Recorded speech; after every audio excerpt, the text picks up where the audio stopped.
Hello, today I'm going to show you the preferred way of installing the Office 2013 pack by Design R1 software. First, let's go ahead and grab those installation files that we need.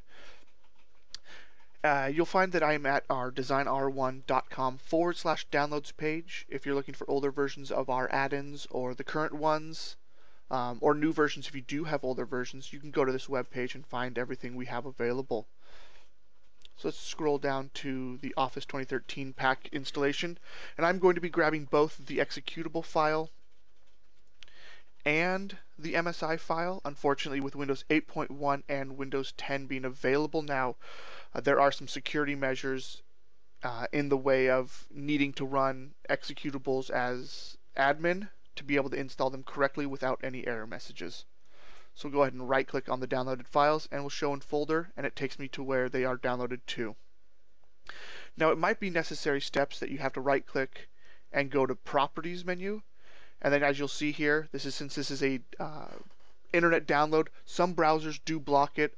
Windows does block it. It does not stop the file from being installed. It just does sometimes cause issues with the program being installed. So in order to to make sure it's unblocked, just click the unblock button, hit OK, left click OK, and then follow the same steps on the MSI file. So you right click, go to the properties window, left click the unblock button, and then left click the OK button, and now they are unblocked downloads. Now from here, we just have to right click the executable file again, and if you don't have the extensions showing, then you just want to right click the application.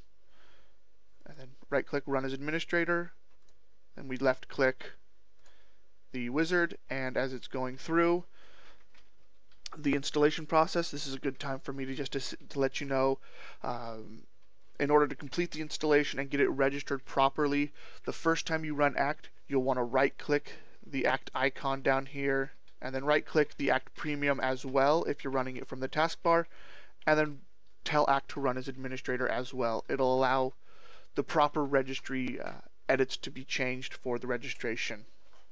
And don't forget to follow us on Twitter at DesignR1LLC, and also on our Facebook page at DesignR1 Software LLC. Thank you.